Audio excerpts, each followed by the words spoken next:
Tere hommikust kõigile! Ma loodan, et te kõik olete mõnusas kohas ja mul on väga hea meel teid tervitada meie veebiseminaril. Täna siis teemaks tõde palganumbrite taga, andmepõhine läbipaistvus HR-is.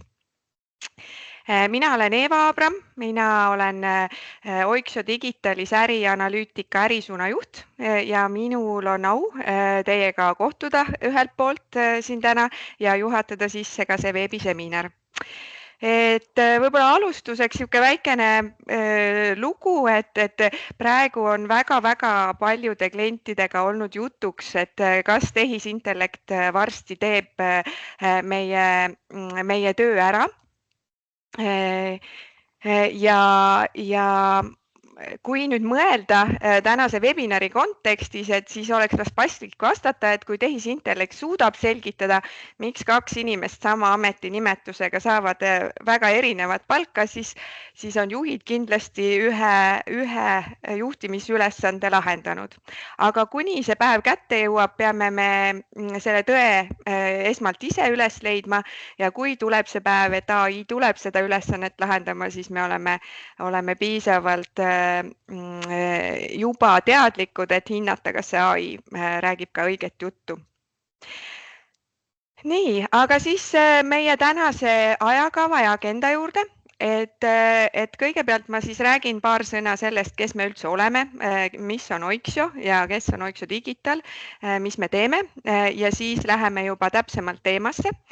Täna siis on teile rääkimas meie ettevõtte kaks väga-väga tugevat spetsialisti, Maris Lepik, kes on siis Microsoft Dynamics 365 Business Centrali palga- ja personalilahenduste konsultant, kelle tööks on panna palgasüsteemid toimima nii, et kogu palkade maailm on selge ja sujub ja digitaliseeritud. Ja enne Oiksioga liitumist on Maris teinud muuhulgas tööd samas valdkonnas palgaarvestajana ja raamatupidajana. Ja peale Marist siis räägib Eva Meinson aruandluse poole pealt ja Eva Meinson on siis meie ärianalüütika ärisuuna konsultant, kelle käe all sünnivad siis muuhulgas HR-i aruanded, mis ütlevad vahel rohkem, kui kõhutunne arvata julgeb. Et Eva on olnud Oiksio Digitalis pikalt ja Eva toetas siis varasemalt palgalahenduste tootejuhina ja on väga-väga kursis erinevate palgaprotsessidega erinevates ettevõtetes ka. Nii, et see siis meie tänased esinejad. Ma räägiks mõne sõna Oiksiost üleüldse, aga üleüldiselt Oiksio grupp on täna tervikuna tegutsemas siis 3 Balti riigis ja Saksamaal. Meil on 30 aastat kogemust, sest me ettevõtted, kes siis grupis toimetavad, on loodud valdavalt 30 või 28 aastat tagasi, et seda kogemust tõesti on pikalt. Grupis kokku töötab üle 260 töötaja. Meil on ajaloos olnud väga palju kliente, oleme teinud siis tööd üle 1500 ettevõttega ja käibenumbrid siis näitavad võib-olla veidi meie tööde mahtu, kui palju need inimesed suudavad erinevaid tegevusi, erinevaid lahendusi pakkuda. Meie grupi visioon on lihtne, et me töötame selle nimel, et meie klientidel oleks IT toel võimalik leida konkurentsieelist omal turul. Ja selles mõttes meil pakutavatel teenustel on tugev tähelepanu andmetele ja igasugu protsesside digitaliseerimisele ja küberkaitsele. Et me pakume lahendusi nii IT-s, küberturbes, tarkvara mõttes digitaliseerimisvaadetes ja ka sellises ärinõustamises, et kuidas seda teekonda alustada või kuidas sellel teekonnal pidevalt edeneda. Meie siis oleme täna Oiksio Digitali poole pealt siin seminaril. Meie fookusvaldkonnad Oiksio Digitalis on majandustarkvara juurutamine, palgapersonali lahenduste juurutamine, andmelahendused, ärianalüüsi aruandluslahendused ja oleme ka pakkumas erinevaid AI lahendusi küll siis tööprotsesside kui ka andmete pealt AI nagu soovituste lahenduste pakkumisena. Ja kindlasti on üks valdkond ka müügiturunduse ja klienditeenindusprotsesside toetamine erinevate tarkvaralahendustega. Ja mida me siis ärianalüütika ärisuunas täpsemalt teeme, et me oleme teinud oma klientidele erinevat liiki juhtimise aruandeid, finantsvaldkond, müük, tootmine, laoarvestus, samamoodi ka tööjõu ja palgaaruandlus. Me tegeleme ka eelarvestamise ja prognoosimisega ja kindlasti andmehalduse ja AI lahendustega. Ärianalüütika ärisuund ise on 10 aastat vana, et me alustasime siis, kui Microsoft tuli välja Microsoft Power BI tehnoloogiaga ja oleme algusaegadest tänaseni neid lahendusi ehitanud valdavalt Eesti ettevõtetele, aga ka Baltikumi ettevõtetele. Ja meeskond on olnud pidevas kasvus, täna oleme siis üle 16-liikmeline meeskond ja meie töötajad on tõesti pikaajalised, et keskmine staaž on ka 7 aastat, pühendume erinevatele klientidele ja selle võrra on meie töös palju põnevaid uusi projekte. Ja kindlasti oleme siis omas valdkonnas tehnoloogia poole pealt sertifitseeritud. Et see on selline lühike sissejuhatus sellesse.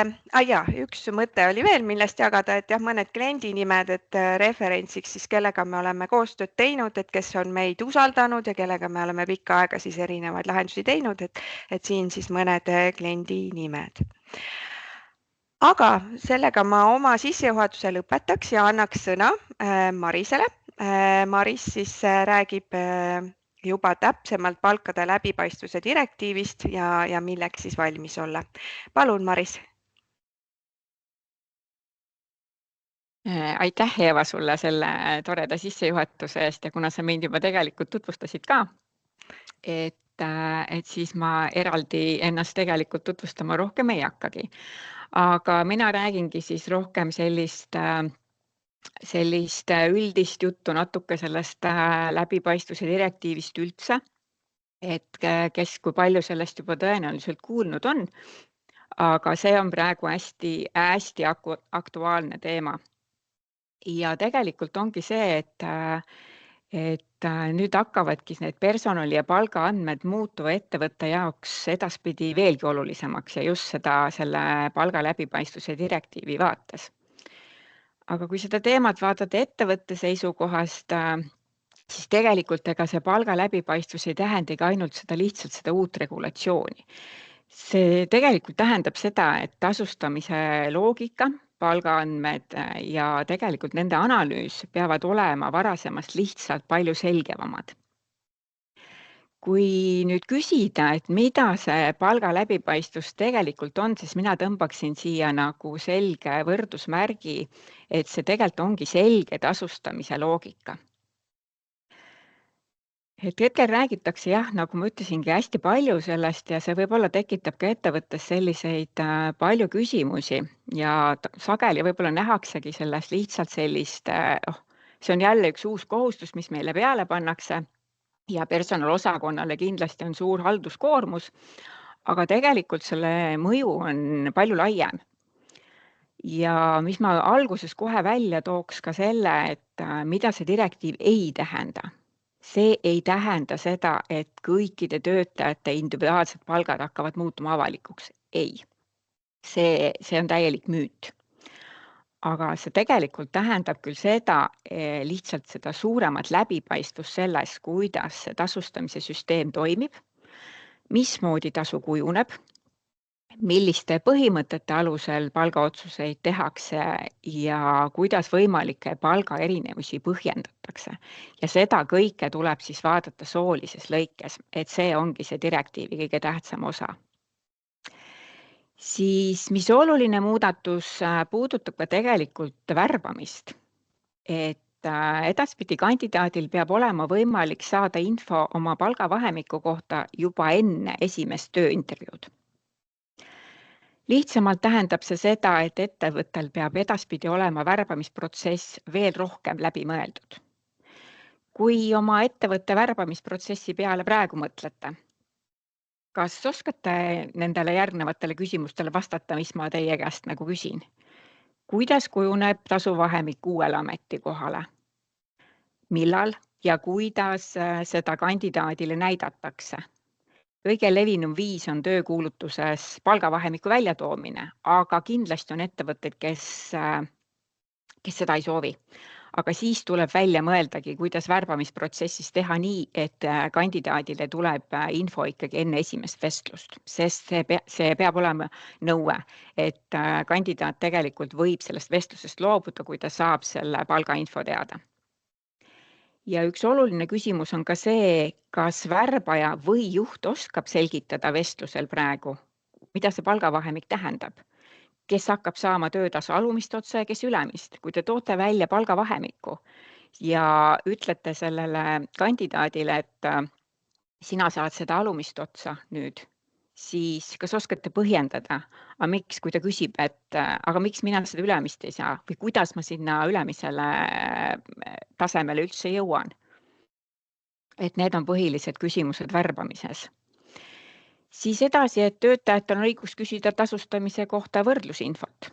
See tähendabki, et tööandja peab suutma anda infot sama või võrdväärset tööd tegevate töötajate keskmise tasu kohta ja seda siis samamoodi soolises lõikes. Jällegi, see ei tähenda seda, et inimene võib tulla küsida oma kõrvalkolleegi palka. Ei, see ei tähenda seda. Aga see tähendab, et ettevõttel peab olema valmisolek anda põhjendatud ja üldistatud võrdlusinfot. Nagu ma enne kõigepealt ei maininud ka, et direktiiv hetkel ei ole veel Eestis lõplikult vastu võetud, siis tegelikult täna veel ei ole selge, mitme sarnase tööga töötaja põhjal tuleb keskmise tasu arvutust jagada. Et ma toon ühe näite, et kui ettevõttes on 3 assistenti, kellel on sarnased tööülesanded, siis ei pruugi see olla piisav, et sellist võrdlusinfot avaldada. Kui aga direktiivis kehtestatakse näiteks piir, et arvestus peab põhinema vähemalt 3 sama tööga töötajal, siis alates sellest tekib ettevõttel kohustus seda infot jagada. Siis suuremad ettevõtted, nendele lisandub ka aruandluskohustus ja seda juba aastast 2027, et ettevõtted, kus on üle 250 töötaja, peavad hakkama regulaarselt analüüsima ja raporteerima soolist palgalõhet. Ja kuni aasta 2031, siis peab juba iga 3 aasta tagant samasugust aruandlust esitama ka 100+ töötajaga ettevõte. Ehk siis me kõik liigume sinnapoole. Ja mis see aruandlus võiks siis endast kujutada? See tähendab, et vaadata tuleb erinevaid näitajaid, näiteks keskmist ja mediaanpalka, palgavahemikke ning kindlasti seda ka muutuva tasu osakaalu lõikes. Ja selles lõikes muutuvadki tegelikult andmed tähtsaks. Andmeid tuleb rohkem koguda, omavahel siduda ja regulaarselt analüüsida. Ja tegelikult seda juba enne, kui on see aruande esitamise tähtaeg.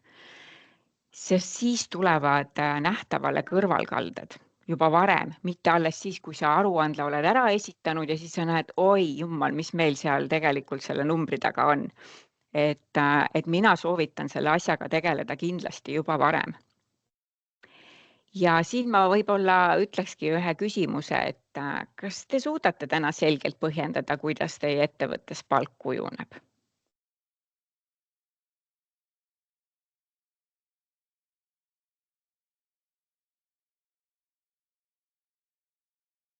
Ja jätkame siis edasi andmetega. Et see palga läbipaistvus tegelikult algabki ju andmetest. Aga milliseid andmeid siis võiks koguda ja vaadata? Kui vaadata, milliseid andmeid palga läbipaistvuse jaoks vaja on, siis neid ma jagasin sellisesse 3 suurde gruppi. Üks grupp puudutabki tegelikult töötajat ja ametit. Siia võiks siis koondadagi kõige tähtsam nagunii direktiivi jaoks on töötaja sugu, ametikoht, tase või tööpere. Kes on nüüd kasutusel näiteks Figure palgaanalüüsid, siis nemad on tööperedega kindlasti kursis, aga tasemeid võib kindlasti olla ka ettevõttel endal, et ütleme, et näiteks assistendi ametikoht ja see on jagatud 3 tasemele, et sellega saate juba tegelikult reguleerida palga erinevusi.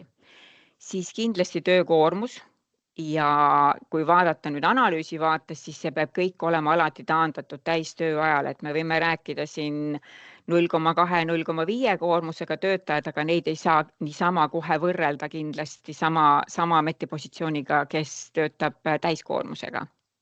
Ja kindlasti ka töösuhte liigid on siin tähtsad, et me ei saa võrdlema panna lihtsalt tavalist töölepingut võrreldes nüüd kas tähtajalise lepinguga või siis üldse mingi muu lepinguga. Nii, kui räägime siis nüüd töötasudest, siis ainult palganumber ei anna kindlasti meile piisavat pilti.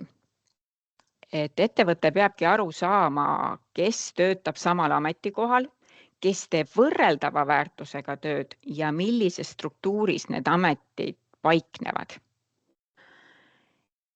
Ja teine oluline andmegrupp puudutab tasu.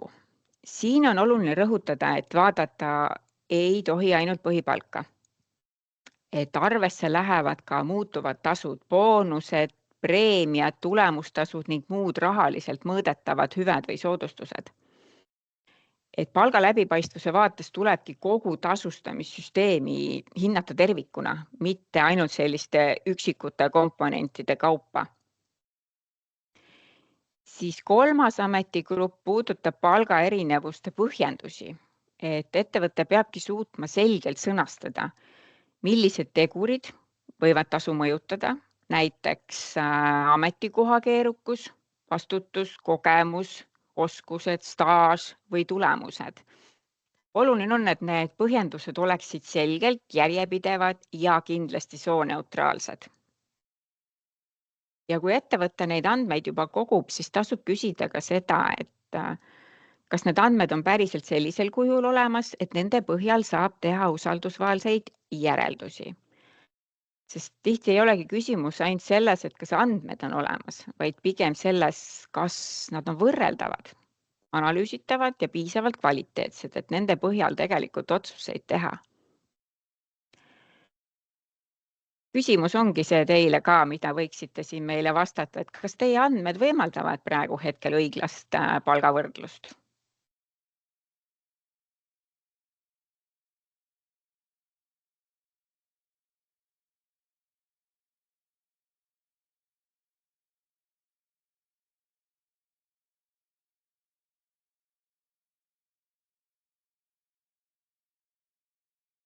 Ja viimaseks kindlasti tahaks ka tuua välja sellised levinud väljakutsed, mis ettevõtetes võiks tulla. Kui ma ise ka esimest korda sellest direktiivist kuulsin, siis mind pani küll täiesti mõtlema kohe oma ettevõtte peale, et kuidas seda asja tegelikult nagu lahendada. Et kuidas selle teemaga ettevõtted sisuliselt tegelema hakkavad. Ja tihti tekivadki üsna sarnased küsimused. Et ma arvan, et üks keerulisemaid kohti ongi tasustamise põhimõtete selge sõnastamine, sest tihti on palgaotsused kujunenud niimoodi aastate jooksul, et erinevad juhtidel on erinevad lähenemisviisid, turuolukorrad muutuvad või üldse selliste üksikute kokkulepete põhjal. Siis tegelikult ei pruugi ettevõttes olla sellist väga ühtset loogikat, mille alusel seda palka põhjendada. Ja siin ongi ettevõtte jaoks üks oluline mõttekoht minu arust. Kas te suudate täna selgelt öelda, millest palk ettevõttes kujuneb? Kui sellele küsimusele ei ole veel head vastust, siis ma arvan, et see ongi just üks koht, millest tuleks alustada. Teine sagedane väljakutse on ametikohtade võrreldavus. Et see kaardistamise töö on kindlasti üks mahukamaid ja et millised ametikohad on sisuliselt samad, milliseid saab omavahel võrrelda ja milliseid mitte. See on koht, kus sageli selgub, et sama sisuga töö on ettevõttes tegelikult eri nimetustega või üldse, et sarnaste ametikohtade töötasud näiteks on kujunenud täiesti erinevalt, et võib-olla vaatame 2 assistenti, nad teevad küll sama tööd erinevates osakondades, aga tasud on täiesti erinevad. Ja siit tekib ka väga praktiline küsimus, et kas ettevõte suudab põhjendada, miks 2 sarnast tööd tegeva inimese tasu on erinev.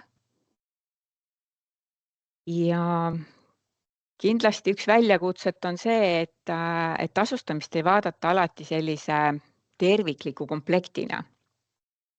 Et mis meil on? Põhipalk on enamasti leitav lihtsalt töölepingust, ei ole probleemi kindlasti üles leida, aga kindlasti tuleb arvesse võtta ka boonused, tulemustasud, preemiad ja muud rahaliselt mõõdetavad hüved. Et neid tuleb käsitleda ühe tervikuna, siis annab tegelikult see analüüs meile ka tegeliku pildi.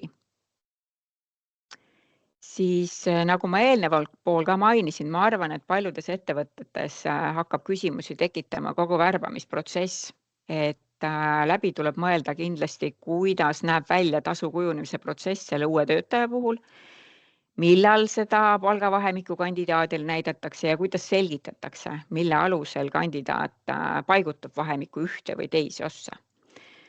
Ja siin tasubki ettevõttel endalt küsida, kas meie värbajad juhid oskavad täna seda loogikat ja enesekindlalt selgitada.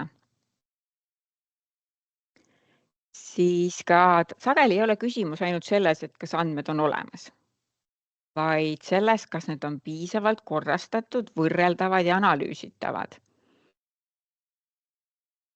Ja mis ma viimasena rõhust ka kindlasti paneks, et üsna kiiresti saab selgeks, et see palga läbipaistvus ei ole kindlasti ainult personaliosakonna teema. Et kallid personaliinimesed, et ärge võtke ainult seda projekti ainult enda õlule, et siia tuleb kindlasti kaasata juhid, värbajad, ka kogu juhtkond näiteks. Kui päris on väga suur ettevõte, siis täitsa ka väline abi, mida mina soovitan. Et siin tulekski väga, et need põhimõtted ja et oleksid kõik ühtsed ja ettevõttes täiesti arusaadavad. Ja siit tekikski mul ka küsimus teile, et milline neist on teie ettevõttes täna suurim väljakutse? Et mõelge selle peale, et kindlasti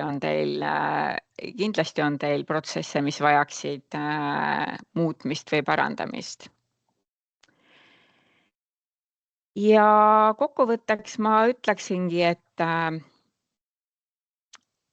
palga läbipaistvuse direktiivi ettevõtte jaoks tähendabki seda, et tasustamise põhimõtted peavad olema selgemalt läbimõeldud, palgaandmed peavad olema usaldusväärsed ja võrreldavad ning ettevõte peab suutma neid andmeid ka sisuliselt kasutada. Et see ei ole ainult aruandluse küsimus. Paljud ettevõtted vaatavad lihtsalt palgaandmeid üha rohkem kui osa laiemast andmepõhisest personalijuhtimisest, et see ongi nagu eesmärk kogu sellel direktiivil.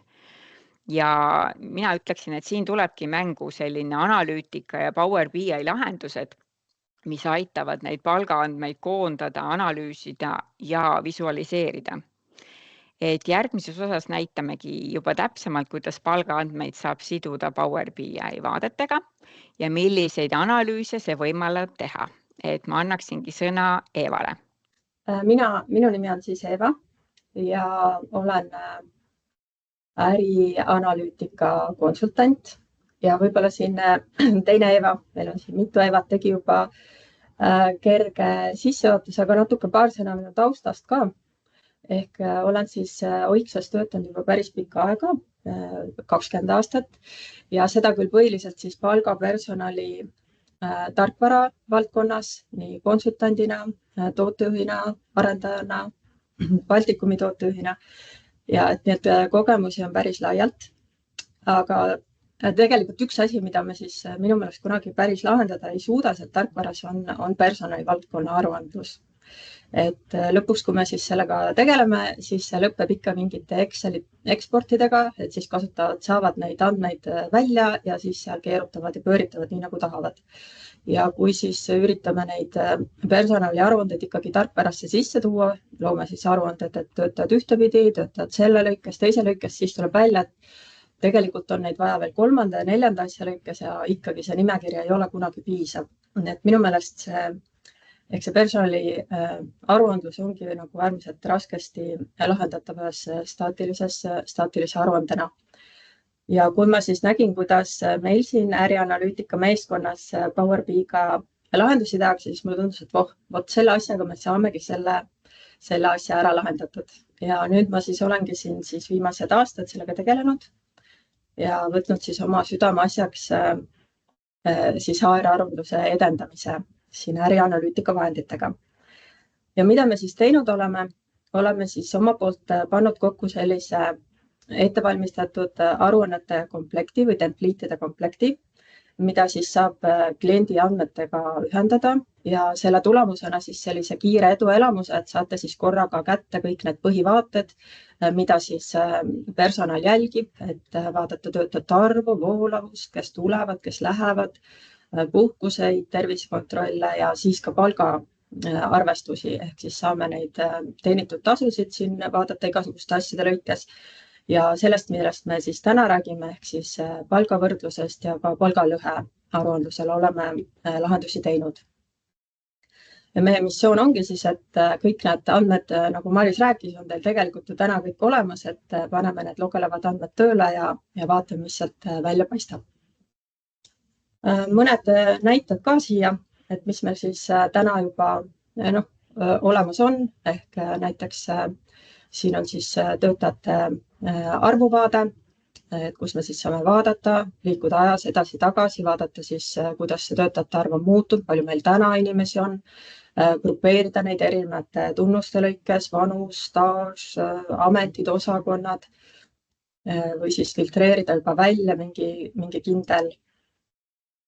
kindel amet, siin kvaliteediinsenerid ja siis analüüsida, kuidas nende arv on muutunud, kuidas nemad nagu jagunevad näiteks vanuse lõikes, ehk siis saab siis niisuguse kiire ülevaate töötaja nimekirjadest või siis sorteerida siin neid staaži järgi või vanuse järgi ja põhitunnuste abil, mida me siis siin personalis jälgime.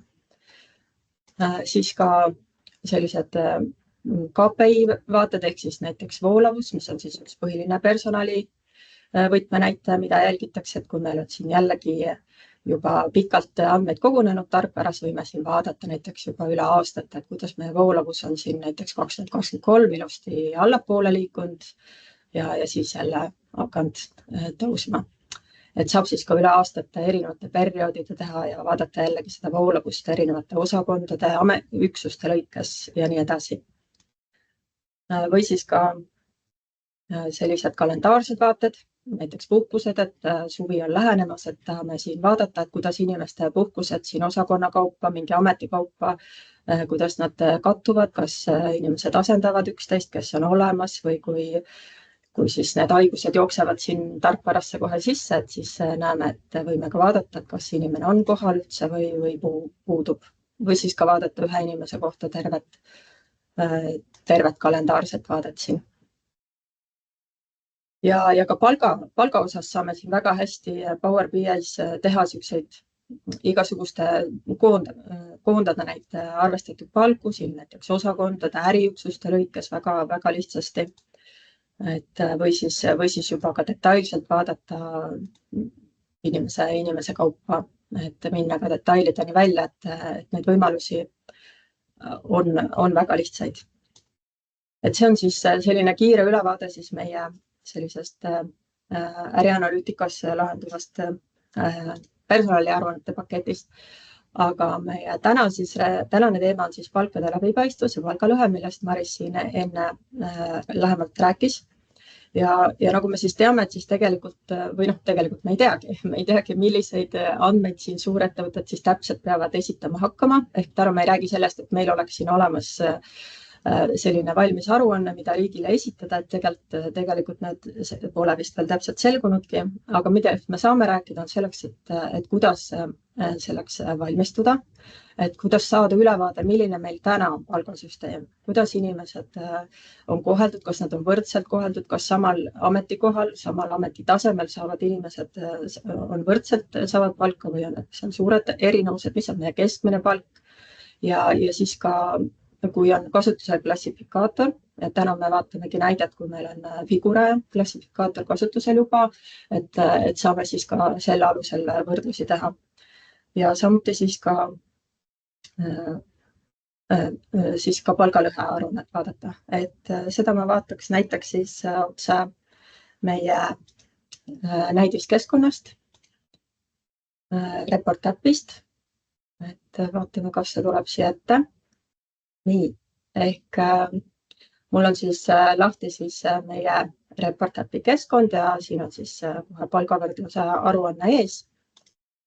Ja tegemist on siis meie näidisettevõtte, näidisandmetega, need ei ole päris inimesed ega päris andmed, et võime siit hoolikalt siis neid numbreid vaadata, isikuandmeid siin riivatud ei ole, aga mis omakorda tähendab, et need andmed ei pruugi päris reaalsusega kokku käia. Et tundub, et läheb päris hästi meie ettevõttel siin.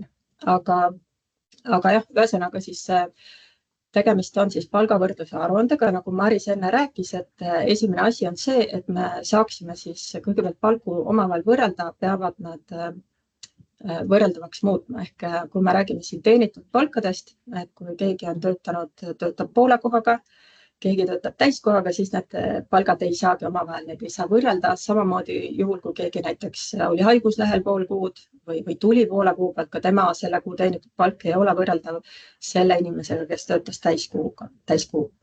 Ehk siis esimene ülesanne on meil viia need palgad omavahel võrreldakse, ehk siis tegeleda keskmiste palkadega. Ja siin on siis erinevaid tehnikaid, mida kasutada. Ja sellega meie see aruanne siis nagu tegelebki, et me võtame sisendiks siis need teenitud palgad või siis kehtivad palgad ja arvutame nad ümber siis keskmistest palkadest. No üks tehnika, mida siis Statistikaamet kasutab, on siis täistööajale tagasitaandamine, ehk siis me ütleme, et kui see summa, mis inimene teenis, kui ta oleks töötanud terve kuu täistööaega, siis see summa oleks olnud selline. Ja sellisel juhul, ehk siis kogu selles aruandes me käsitleme ainult siis tööajast makstud tasusid. Siit jäävad välja siis igasugused hüvitised, kompensatsioonid ja ka mitte töötatud ajast makstud lisatasud, et me räägime siis töötatud ajast makstud tasudest ja nende tagasi arvutamisest siis keskmiseks palgaks. Et siis arvutame need tagasi, siis nii kui ta oleks töötanud täisajaga. Aga teatud juhtudel see ei pruugi anda täpset tulemust, et võib-olla mingi tuhandete inimeste pealt need vead tasanduvad ära, aga kui me läheme üksikisikule, siis selleks tagasiarvutuseks on vaja teada täpset perioodi normaega, täpset töötatud aega ja kui seda infot näiteks ei pruugi kätte saada, siis võib kasutada ka sellist lähenemist, et me kasutame siin näiteks kehtivaid kuupalku, kehtivaid tunnitasusid, nii nagu näiteks Figuregi küsib oma palgauuringus, et kehtivad kuupalgad ja siis lisame sinna juurde tegelikult arvestatud lisatasud. Ja ka neid, kui me siin maksame neid lisatasusid mingi pika perioodi peale, aasta või kvartal, siis saame ka siin aruandluses tagasi taandada erinevatele perioodidele, et see siis ei tõstaks ühe kuu summad kuhugi kõrgele, vaid taanduks siis terve aasta peale või pool aasta peale ära. Ja siin ongi siin pildi peal, siis ongi meil need keskmised palgad välja arvutatud. Lisaks me saame vaadata ka mediaani, mis siis reeglina on natuke madalam kui keskmine, ehk võime siis kogu pildi keerata mediaaniks või siis vaadata ka keskmist. Ja näeme siis, et näiteks eelmisel aastal, meie periood on siis eelmine aasta, võime siin neid perioodiga vahetada, aga on siis keskmine palk 2600 eurot. Ja naised, mehed on eraldi välja toodud, ehk siis naised natuke vähem, mehed natuke rohkem. Ja palgalõhe on 3%, näitab ka meile aruanne välja, mis on siis suhteliselt väikene Eesti kontekstist, kus see keskmine vist on 13% või suurem. Ja lisaks saame siis seda palgalõhet siin mitte palgalõhet, vaid keskmist palka siis erinevate tunnuste lõikes grupeerida, vaatame, et milline on meil erinevates äriüksustes keskmine palk, kuidas meil on siis staaži lõikes keskmine palk, siin on näha, et staažikad saavad siin rohkem palka, ehk siis kuna meil on iga selle palgasumma juures on meil teada, mis oli inimese staaž, kui ta seda teenis, mis oli tema vanus, kui ta seda teenis, mis osakonnast ta oli, mis äriüksusest ta oli, siis saamegi hiljem sellist statistikat siit välja võtta väga lihtsate vahenditega. Näeme ka, et kui palju alla 30-aastased teenivad natuke vähem ja nii edasi.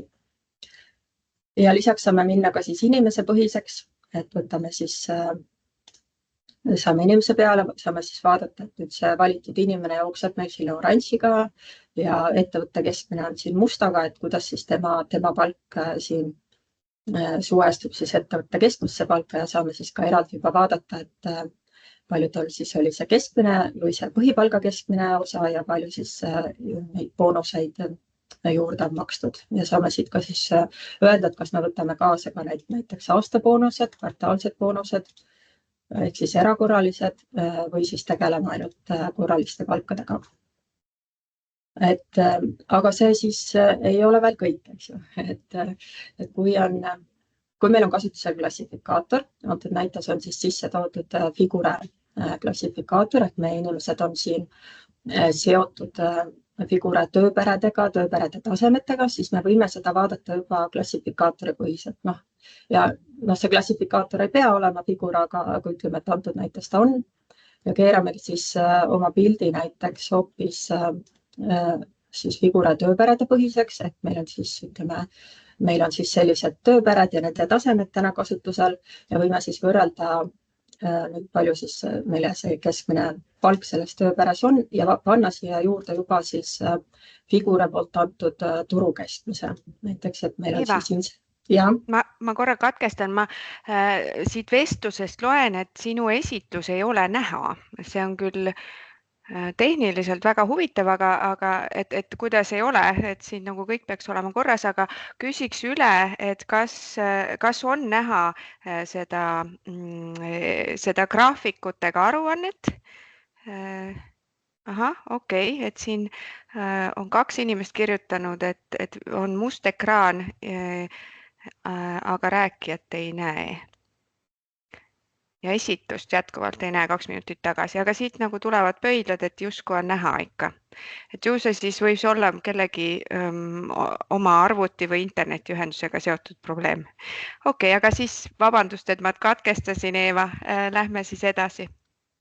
Ja ei ole midagi. Ühesõnaga siis jäime siia, et saame siis panna siia juurde, et meil on siis insenerid, paneme siia juurde, et mida ütleb turg. Turg ütleb, et keskmine inseneri palk on siin 2,5–2600 ja teatavasti siis Figure annab oma andmeid välja kord aastas, ehk me olemegi siis selle juba siin aruandluses taandanud tagasi kuude peale ja siis see jõnks toimubki siin mais-juunis, et on siis keskmised palgad tõusnud ja saame ka Figure annab ka välja detsiile, mis on siis see turu maksimum selles tasemes ja ka see miinimum näiteks, et on siis näha, et meil siis see palk siin oranžiga meie ettevõttes sellel tööpere tasemel jääb siis ilusti siia keskmisse, et on turuga üsna samal tasemel. Ja saame siis ka, ütleme, et võime siit minna veel nagu näiteks inimeseni välja, et meil siis, mis ametid meil siin insenerid seadmed all on, ehk siis meil on siis ettevõttes või antud juhul on siis andmestikus töötaja või amet otse seotud siis Figure tööpere ja tööpere tasemega ja sealt alt siis juba siis võime ka inimeseni välja jõuda ja siis võrrelda näiteks ühte konkreetset inimest, et kuidas siis tema palk suhestub siin selle Figure poolt antud turuandmetega, et on näha siis, et töötaja ain, et temal on siin suhteliselt maksimumi lähedal. Ja kui meil oleme siis näiteks hakkavad aastavestlused, võime siis tuleb palkade ülevaatus, ehk siis võime minna ka nagu ühe inimese vaatama, nüüd oleme siis tema andmestikus, et näeme, et siis aini keskmine, tema on siis insenerid seadmed tase 2, vanem spetsialist, keskmise palga 3200 ja kui ta nüüd ütleb, et tema ikkagi tahaks nagu rohkem palka saada, siis saame siin vaadata seda sama tööperet, mis need järgmised tasemed on, et kas on siis nüüd see Figure või on see siis teie mingi enda klassifikaator, et mis on nagu need järgmised nõuded, et järgmise tasemele jõuda ja millised on siin need palgavahemikud. Antud juhul on siis turupalgavahemikud, ütleb, et siis kuni 4300 siin keskmiselt makstakse. Ja mis Figura puhul on ka tore, et annab siis välja neid andmeid ka maakonnapõhiselt, ehk siis saame siin valida, et kas me vaatame siis ainult Harju maakonnapõhist või kogu Eesti, aga sõltuvalt muidugi, kui palju neid inimesi seal turuandmestikus on, et antud juhul on siis, oleme siia välja toonud ka, et inimeste arv, mis nagu turuandmetes seal on peal, ehk siin on üle 100, et see tundub üsna usaldusväärne, aga kui need numbrid on väga väiksed, et siis ei pruugi see nii usaldusväärne enam olla. Ja siis selliste, mis on nagu hea veel Power BI-s on tegelikult, et tegelikult sellise pildi on võimalik suhteliselt lihtsaste vahenditega võimalik kätte anda ka töötaja otsesele juhile. Ehk siis, kui kasutaja siis logib siia Power BI-sse sisse, siis tema vaade on juba töötajate põhiselt piiratud, et ta näeb näiteks ainult omale alluvaid inimesi, aga muus osas saab siis täpselt samamoodi siin tegutseda, neid palgaandmeid siin turuandmetega võrrelda ja siis teha selle pealt olulisi otsuseid. Et see oli siis selline lühikene ülevaade siis sellest palgavõrdluse aruandest. Aga veel tahtsin näidata siis palgalõhe aruannet, ehk siis see on siis võimalus siis ka seda palgalõhet lähemalt analüüsida, ehk siis ka siin palgalõhe poole peal me siis vaatame, eks ju, sugudevahelist palgalõhet ja siin me tegutseme täpselt nende samade keskmiste andmetega, mida me siis eelmises aruandes ka vaatasime, ehk siis 2025 eelmine aasta palgalõhe 3%, mehed, naised, aga saame siis seda palgalõhet ka siis jällegi mingisuguse tunnuste vahel siis nagu vaadata. Näiteks siin on näha, et tagatoas on siis selline kõva meeste ülekaal, aga näiteks kullarites naised teenivad siis 24% rohkem kui mehed, et saab siis ka siin erinevate tunnuste lõikes seda palgalõhet analüüsida. Ja samuti saame siin joonistada selliseid hajuvusdiagramme, näiteks kus siis iga inimene on siin roosa või musta punktina peal ja vaadata kohe visuaalselt, et näiteks, et kui siin see staaž tõuseb, et kas siis ka palk tõuseb ja kas naised-mehed siin hajuvad nagu võrdselt selle pildi peal. Või siis, kui meil on siin jälle klassifikaator taga nagu Figura, kus tal on siis töö keerukus on siis nende punktide peale määratud, et mida suuremad punktid, seda suurem peaks olema töö keerukus, seda kõrgem palk võiks eeldada, et siis kas ka siin need inimesed jaotuvad selle ühe punkti peal nagu võrdselt, et saab ka selliseid visuaalseid võrdlusi teha. Ja samuti loomulikult saame siin siis näiteks filtreerida, vaadata mingit konkreetset ametit ainult ja teha siit mingeid täiendavaid analüüse. See oli siis võib-olla minu poolt selline lühikene demo, siis näiteks aruanneteks, et mõtleme siis, et see on siis üks viis, et kuidas siis tänased andmed kuhugi sisse tuua, nende pealt juba täna vaadata, teha otsuseid, teha võrdluseid ja siis sealt hiljem siis nii-öelda valmistuda selle abil siis selleks palkade läbipaistvuse direktiiviks ja teha siis oma ettevõttes võib-olla selle pealt palgasüsteemi korrastusi. Aitäh!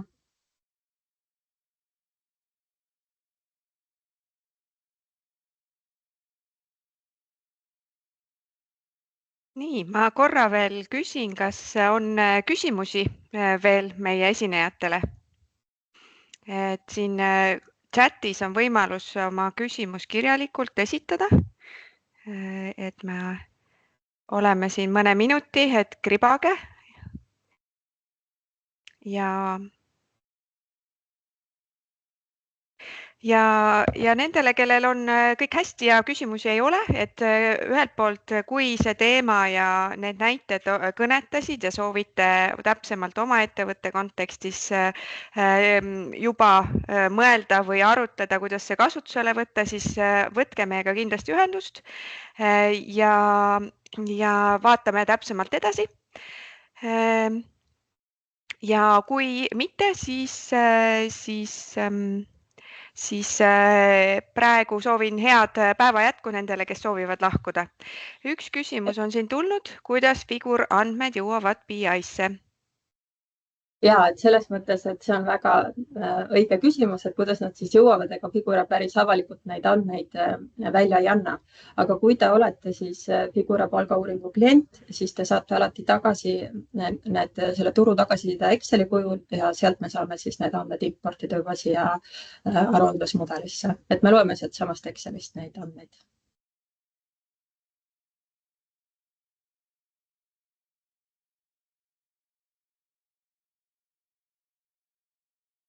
Teine küsimus on ka tulnud, et kas Power BI ühildub personali tarkvaradega või kuidas toimib andmete import sinna? No tähendab, me oleme liidestanud Power BI-d väga erinevate personali tarkvaradega, meil on siin kogemusi nii Directos kui FO kui PC, NAV. Ehk siis jah, igaühel võib olla mingisuguseid erinevusi, aga mis siin nagu võib-olla siin personali andmetes võib-olla selle asja lihtsamaks teeb, on, et need andmed, millega me siin mängime, on väga baasandmed ehk põhiandmed, mis teil tegelikult niikuinii olemas on, kõik need sood ja nimed ja vanused ja on teil seal olemas, et meil ei ole vaja mingit väga spetsiifilisi andmeid, et suures plaanis on need praktiliselt igas tarkvaras olemas ja tuleb sinna vahele siis teha see liides, kuidas me kasutame siin ka pakume ise selliseid andmelao lahendusi, et kuhu me need andmed siis toome, seal siis viime nad sellisele kujul, et nad sellesse aruandesse sobiks ja siis nad saate selle pildi ette.